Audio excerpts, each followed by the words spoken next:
Hey, what's going on everyone? CryptoVatsik here with another TA video for you today. If you enjoy this content, I would really appreciate it if you gave this video a like, and don't forget to subscribe to the channel. As always, nothing of what you're about to see is considered financial advice and they're just my opinions. Let's go. Okay, today's going to be an update video on Kadena, KDA, and it's been about 2 months since my previous video on it. So most of the illustrations on the chart currently are from that prior video, especially these high time frame key levels in the solid black lines. And then the more important one being really this red zone of supply or resistance on the high time frame. And I talk about these bear market ceilings that seem damn near impossible to break during our accumulation phase. So it doesn't mean that there's not short-term setups to trade this price action, but just remembering we're not necessarily in a trending asset yet. We're not in the bull market. We're still within that accumulation phase, which can be a more difficult environment to trade. But either way, let's cover some TA. Okay, so let's drop down to the 4 hour and cover the recent setup that I had covered in my prior video. Okay, so we were trading right around here at the time of that prior video in this dip right here. And so there's a couple really important things that I had pointed out in that video that I'd said that I was being cautious of. So I'll just pull up the snippet from that prior video. Okay, here's the snippet from that prior video on January 23rd. I had said that I would look for a sweep of the prior low and previous consolidation area that we ended up breaking down from earlier in January. It was also that key market structure break that I covered in that video. And I said, basically, I would look for a long on a sweep at that level back up to red, which was our high time frame resistance. I said it was a short-term trade idea. However, I was watching relative strength index down here, and I had noticed that we had made two major peaks in price and two pretty significant peaks on RSI, which was at the time a technical bearish divergence. So I was being very cautious at the time, even if you were looking for a temporary long. And so I'll just get rid of the snippet now, and you will notice exactly what happened with price, okay? So we had these two prior peaks, and I had said I was looking for a sweep of this prior consolidation area and this low from back here on January 21st. But I was not certain that this bear div had come to fruition yet. So I'd said we might get a chance to long within this area and take that long back up to red and essentially cut the position at that point. Because the bigger picture, I don't see red breaking. I never said I saw red breaking right away. And I think it's going to be more difficult than we anticipate, and it's going to demand patience from us because we're still in that accumulation phase. So now what you'll notice, what we did was we created a third peak in price here. And when we did that, we'll pull up RSI. We made a third lower high on RSI. So we had our first lower high here, okay, from this peak and this peak. And then we ended up making another even lower high from the second peak in RSI. Okay, over here with a confirmed third higher high in price. So this is exactly the scenario that I was explaining in that prior video that I was looking out for and being very cautious of. And that's why I explained this trade would be a short-term trade to cut and get out. So nevertheless, I hope that some of you were able to catch a bit of that move and that you got out safely, because the following move was a sell-off and people were distributing their profits in here from the recent pump in here, or people that were underwater when they longed back here were unloading their positions at break even. So now zooming out, bigger picture, what I covered is again that high time frame resistance. And so here's another snippet just really quickly from that prior video again. And essentially I had basically said I would expect another tap of a red resistance zone. And it's important to note I gave a few different scenarios, okay, in that prior video, but I said I was leaning mostly towards this as the most likely scenario. One more push up to red and then a breakdown from that level, breaking the trend, breaking the market structure, and coming back down to essentially test the lows again. And from there, I said it was really important that these lows hold for this to be considered a real accumulation phase. So go back to the chart here, and you'll notice that's precisely what we got. So we in fact actually got two more tests of red. So we got that test up here, okay, with actually a second scam wick right here. We broke this trend with a bearish underside test of that trend level, lost the exponential moving average here in the thin gray line, lost this SR level here from that prior high, okay, when we had bearish consolidation in this region, broke down, more bearish consolidation in that region, broke down, and then ultimately came down and tested the lows. So what does this all mean now moving forward when we really look at this and break it down? Well, it means essentially the plan is coming together. I covered the short-term, lower time frame trade setup for one final push into red to cut the positions, but on a macro level zoomed out, I did expect us to come back down and test these lows again. It's just typically what you see in a bearish altcoin market or right after a bear market. So now, of course, so coming out of this low from back here that we had late last year, yes, as a starting point, we've got some sort of trend here that we're holding for now. The second thing that I'm liking at the moment is the fact that we've reclaimed this key key SR level at $1. Okay, it was a breakdown area from back here. It acted as resistance, as support, and then for some time again as resistance over here when we had this ascending triangle form right here for a breakout to the upside. So this consolidation allowed for this pump up to deviate even above that next resistance level. So it's good. It's good to see this. So essentially for me now at this point, I think the $1 level is our monthly open. Let's drop to the monthly here and just confirm that.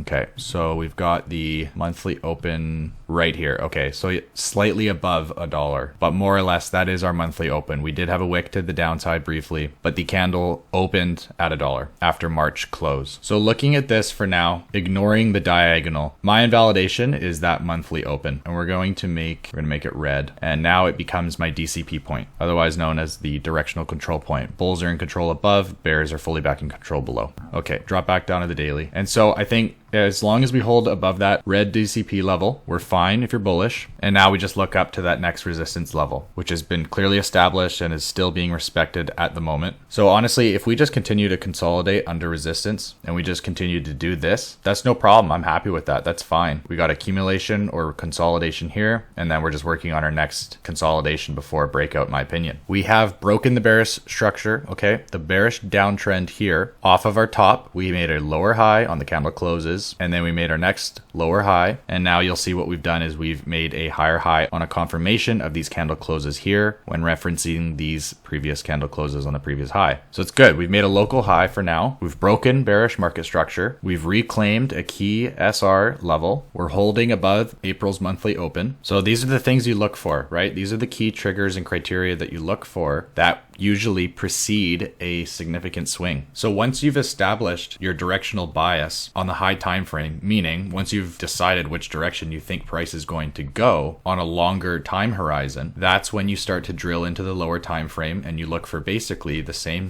or similar setup just on lower time frame. So let's go to the 4 hour now. Okay, so on the 4 hour chart, like I said, broken out of that bearish trend, okay, lower high, lower high, lower high. Here's your breakout and here's your bullish retest. So this is a must hold, okay? This lines up, this trend lines right up with my DCP here. It must hold. We do not want to trade back underneath the trend, which in turn is this must hold DCP level. So looking at this a little bit closer now, we're looking for that similar or same structure essentially since price is fractal. So we had an inefficiency in price right here, okay, on this big white candle here, which is good. We've swept that. We've taken out that inefficient balance. We've had that correction. I'm sure it lines up nicely with the 618 fib, and it's a previous SR level from this resistance high here. Make that black. Okay, so resistance flipped to support. We've broken out of the H4 bearish downtrend, decisive breakout to the upside with a bullish retest. So not bad at the moment. Now if let's zoom into the hourly and take a look here. So okay, in bullish trends, I find it really common that there will be a diagonal that gets formed, basically a diagonal of resistance that price will consolidate underneath. This is potentially the sweep of liquidity that we needed already to push further up to this resistance level at about $1.10. It's still holding as resistance. So scenario one, okay, you buy the breakout and retest, target the high. Scenario two, you wait for another sweep of liquidity near that low in this previous inefficient balance area for further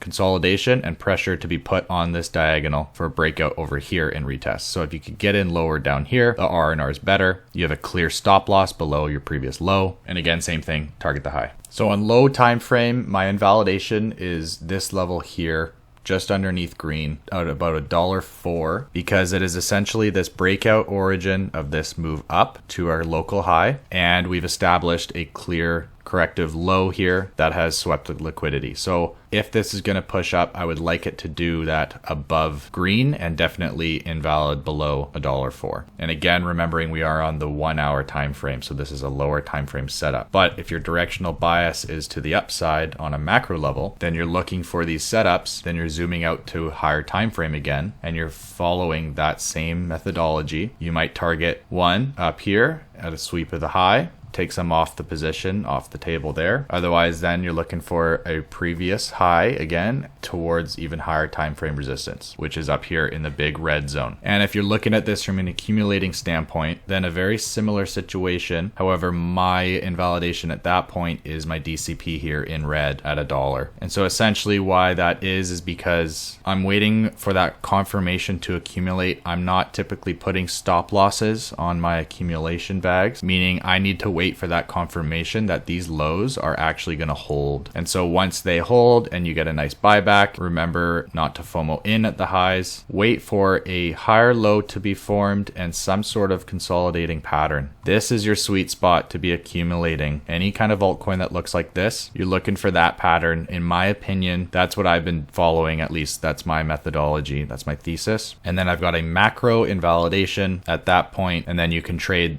the swings on the way up to high time frame resistance, in your trading account or a separate, swing trading account type thing. I think KDA is still in that accumulating pattern. I want to see, like I said, that reaccumulation. I talk about this lots on altcoins. We should see essentially similar to this pattern that I said down here is a good sweet spot for accumulating, because you're basically working on that confirmation. You see price compressing and it looks like it just wants to break that resistance. And then you get yourself a macro invalidation level. So when you start to see initial accumulation forming down at these levels, that's essentially phase one. And then you are going to get a breakout of some sort, which will reclaim a high time frame level. Let's say, for example, $1.10, and there will be a form of reaccumulation. And I'm not saying this goes until June or July, but I'm just saying that this is the structure it will take, where you'll get your initial accumulation off the bottom, which might get, a little pump here and there, but it'll hit that bear market ceiling that it just can't seem to break out of until we get that reaccumulation phase, something like that, where it does not dip back down into our initial accumulation. So it holds some sort of new low or new bottom that is at an elevated price. And so then that is essentially your next major opportunity to be looking for long-term positions. So I think we're close. I think we're getting to that point. I don't think we're there yet, but it's definitely time to start paying attention, as they say, coming up with a plan, have a strategy, have high time frame invalidations. This could play out a lot longer than we expect. It could play out until after the summer. We might not see the bull market until after summer. It's definitely possible. We get our breakout, say,